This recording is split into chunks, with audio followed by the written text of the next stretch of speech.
துளிர் ஆர்கானிக் செந்திலின் வணக்கங்கள். இப்போ நம்மளுடைய செவ்வாழை தோட்டத்தில் தான் இருக்கிறோம். இந்த செவ்வாழை மண்ணை தள்ளி அணைச்ச உடனேயே பார்த்தீங்கன்னா 1 2 3 4 5 6 7 8 இந்த எடக்கன் வர்றது நல்லதா கெட்டதா அப்படின்னா கட்டாயம் நல்லது. ஏன் நல்லது அப்படின்னா, இந்த வாழை மரத்துக்கு உண்டான சரியான சீரான தண்ணி கிடைக்கணும், சரியான அளவில் சத்து கிடைக்கணும். அந்த சத்துக்களையும் நீரையும் எடுத்துட்டு இந்த மரம் ஆரோக்கியமாக வந்துச்சுன்னா மட்டும்தான் இடக்கன்கள் நிறையா வர ஆரம்பிக்குது. இடக்கன் வந்துச்சு அப்படின்னாவே அந்த மரம் ஆரோக்கியமாக இருக்குது அப்படின்னு அர்த்தம்.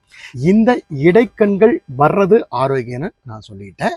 ஆனால் இடைக்கண் வந்ததுக்கு அப்புறமா அந்த கண்ணை வளர விட்டுட்டே இருந்தீங்க அப்படின்னா அது ஆரோக்கியம் இல்லை.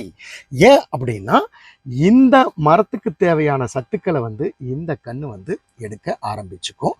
அப்படி எடுக்கும்போது இந்த தாய் மரத்துக்கு சத்துக்கள் குறைய ஆரம்பிக்கும்.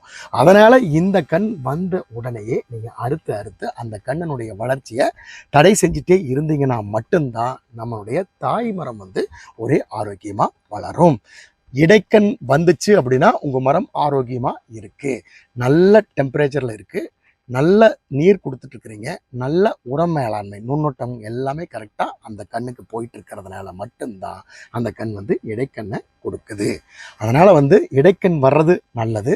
வந்த இடைக்கண்ணை அறுத்து விடுறதா இன்னும் சிறந்தது அப்படிங்கிறத இந்த பதிவில் நான் சொல்லிக்கிறேன். ஆரோக்கியம் இல்லாத கண்ணாக இருந்தால் இடைக்கண் வராது. ஏன்னா அது வளர்றதே உங்களுக்கு பெருசாக இருக்குது. அது எங்கே போய் இடைக்கண்ணை உங்களுக்கு கொண்டு வரும். அதனால் நல்லா வளர்த்துங்க.